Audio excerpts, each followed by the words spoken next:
वाहिगुरु जी का खालसा, वाहिगुरु जी की फतेह। साथ संगत जी, आज मैं आपके साथ एक ऐसी अद्भुत साखी साझा करने जा रही हूँ जो हमें ये समझाती है कि इंसान इस संसार के पिंजरे से कैसे मुक्त हो सकता है। ये साखी एक छोटे से तोते की है जो सोने चांदी के नहीं बल्कि लोहे के पिंजरे में बंद था। मालिक उसे अच्छे अच्छे दाने खिलाता था, मिठाइयां देता था, लेकिन फिर भी उसके मन में एक दर्द था, आजादी का दर्द। वह सोचता था परमात्मा ने मुझे पंख तो दिए हैं, फिर मैं इस कैद में क्यों हूँ। फिर एक दिन उसकी मुलाकात हुई संतों के एक सेवक से, और उसके बाद जो हुआ उसने उस तोते की पूरी जिंदगी बदल दी। साथ संगत जी, इस साखी में छुपा हुआ संदेश सिर्फ उस तोते के लिए नहीं बल्कि हम सब के लिए है, क्योंकि कहीं ना कहीं हम भी मोहमाया इच्छाओं और अहंकार के पिंजरे में कैद है। तो आइए बड़े ही प्रेम और श्रद्धा के साथ सुनते हैं तोते को संतों के वचनों से कैसे मिली मुक्ति। तो प्यार से बोलिए धन गुरु नानक।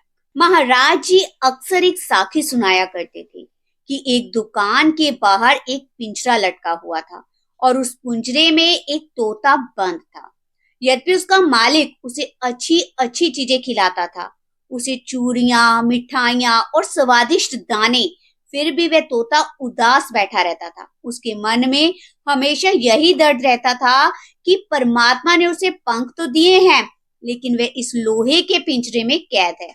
वह सोचता, काश मैं भी आजाद होकर खुले आकाश में उड़ पाता। उसी नगर में एक संतों का सेवक रोज भिक्षा मांगने आया करता था। वह घर घर जाकर संत महापुरुषों के लिए भोजन एकत्र करता और फिर जाकर संतों को भोजन करवाता। एक दिन तोते ने उस सेवक को देखा और पूछा कि भाई तुम कौन हो और रोज इस नगर में क्यों आते हो। सेवक ने उत्तर दिया, मैं संतों का सेवक हूँ, मैं संत महापुरुषों के लिए भिक्षा मांगने आता हूँ। तोते ने कहा कि तुम इतनी मेहनत करते हो, कभी गर्मी, कभी सर्दी, कभी बरसात, हर मौसम में आते हो, लोगों से मांगते हो, फिर संतों को भोजन कराते हो, तुम्हें इससे क्या फल मिलेगा। सेवक मुस्कुराया और बोला, तू तो एक तोता है, तुझे क्या पता कि संतों की संगत का क्या फल होता है। संतों की संगत करने से जन्म मरण के बंधन कट जाते हैं।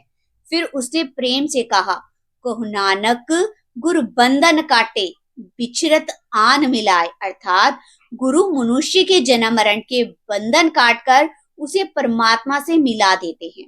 यह सुनकर तोते ने कहा, अगर संतों की संगत से बंधन कट जाते हैं तो मेरे लिए भी अपने संतों से पूछना। मैं इस लोहे के पिंजरे में कैद हूँ, मेरे बंधन कब कटेंगे, मैं कब मुक्त होकर आकाश में उड़ पाऊंगा। सेवक ने कहा, ठीक है, मैं तेरी बात संतों तक जरूर पहुंचाऊंगा। बातों बातों में थोड़ा समय बीत गया। सेवक भिक्षा लेकर संतों के पास पहुंचा। उसने भोजन की थाली संतों के सामने रखी और कहा कि महाराज जी भोजन ग्रहण कीजिए। संतों ने पूछा, आज आने में देर क्यों हो गई। सेवक बोला, महाराज जी रास्ते में एक तोते से बात हो गई थी। फिर उसने सारी बात विस्तार से संतों को सुनाई। महाराज, वह तोता पूछ रहा था कि यदि संतों की संगत से बंधन कट जाते हैं तो उसके बंधन कब कटेंगे, वह कब इस पिंजरे से मुक्त होगा। संतों ने जैसे ही पहली ग्रास मुंह में डाली वे अचानक नीचे गिर पड़े। ऐसा प्रतीत हुआ मानो उनके शरीर में प्राण ही ना हो। सेवक बहुत घबरा गया। उसे लगा शायद उसने कोई गलत बात कह दी या संतों को कोई दुख पहुंचा दिया। कुछ देर तक संत उसी अवस्था में पड़े रहे। फिर थोड़ी देर बाद वे उठ बैठे और ऐसे व्यवहार करने लगे जैसे कुछ हुआ ही ना हो। फिर वे शांत भाव से भोजन करने लगे। सेवक ने राहत की सांस ली और मन ही मन सोचा, शुक्र है महाराज जी ठीक हैं। अगले दिन जब सेवक फिर भिक्षा मांगने नगर में गया तो तोते ने उसे दूर से देखकर आवाज लगाई, अरे संतों के प्यारे, मेरी बात संतों तक पहुंचाई थी। सेवक ने कहा, हाँ पहुंचाई थी, लेकिन पता नहीं तेरी बात में क्या था। जैसे ही मैंने तेरी बात संतों को सुनाई वे तुरंत नीचे गिर पड़े, जैसे उनके शरीर में प्राण ही न रहे हों। यह सुनते ही तोता भी पिंजरे में गिर पड़ा। वह बिल्कुल निश्चल हो गया। ऐसा लग रहा था कि मानो वह मर गया हो। सेवक ने दुकानदार से कहा, भाई देखो, तुम्हारे तोते को क्या हो गया है। दुकानदार दौड़कर आया, उसे देखा कि तोता ना हिल रहा है न बोल रहा है। उसे पिंजरे को हिलाया, लेकिन तोता बिल्कुल शांत पड़ा रहा। दुकानदार बोला, लगता है तोता मर गया। उसे पिंजरे का दरवाजा खोला और तोते को बाहर निकाल कर दुकानदार की छत पर रख दिया। जैसे ही तोता पिंजरे से बाहर आया, वह तुरंत उड़कर सामने पीपल के पेड़ पर जा बैठा। जाते जाते वह कह गया, अपने संतों को मेरा धन्यवाद कहना, उन्होंने मुझे मुक्ति का रास्ता बता दिया। आज मेरे बंधन कट गए। सेवक यह देखकर आश्चर्यचकित रह गया। उसकी समझ में कुछ भी नहीं आ रहा था। वह वापस संतों के पास पहुंचा, भोजन की थाली उनके सामने रखी और बोला, महाराज जी, तोता तो मुक्त हो गया, लेकिन मैं कुछ समझ नहीं पाया।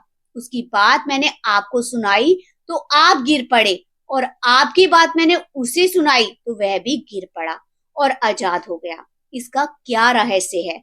संत मुस्कुराए और बोले, मैंने उस तोते को एक युक्ति बताई थी।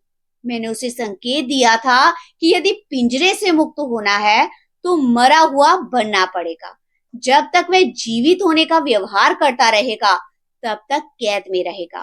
फिर संतों ने समझाया कि इसी प्रकार ही मनुष्य भी संसार के पिंजरे में कैद है। जब तक वह अपनी इच्छाओं को, अपनी वासनाओं को, मोह माया और अहंकार को नहीं मारता, तब तक वह मुक्त नहीं हो सकता। जो मनुष्य संतों के वचनों को अपने जीवन में उतार लेता है, अपनी इच्छाओं को त्याग कर देता है, परमात्मा के नाम से जुड़ जाता है, वही जीवन मुक्त हो जाता है। फिर संतों ने प्रेम से कहा, संतन का संग करके ही संसार सागर से पार हुआ जा सकता है। जो संतों के वचनों को कमाता है, वही सच्ची मुक्ति प्राप्त करता है। निर्वाण कीर्तन गाओ, प्रभु का सिमरन करो। परमात्मा का एक क्षण का सच्चा सिमरन भी मनुष्य के बंधनों को काट देता है। साथ संगत जी, इस सुंदर साखी से हमें बहुत बड़ी सीख मिलती है कि जब तक इंसान अपने अंदर के अहंकार को, मोह माया और इच्छाओं को नहीं छोड़ता, तब तक वह इस संसार के पिंजरे में भी कैद रहता है। जिस प्रकार तोते ने संतों के संकेत को समझकर अपने आप को मरा हुआ दिखाया और पिंजरे से आजाद हो गया, उसी प्रकार यदि हम भी संतों के वचनों को जीवन में उतार लें, अपने मन की इच्छाओं को त्याग दें और परमात्मा के नाम के साथ जुड़ जाएं, तो हम भी जन्म मरण के बंधनों से मुक्त हो सकते हैं। संत महापुरुष हमें हमेशा यही शिक्षा देते हैं कि नाम जपो, सेवा करो और सत्संग सुनो। इसी में जीवन का सच्चा सुख और मुक्ति छुपी हुई है।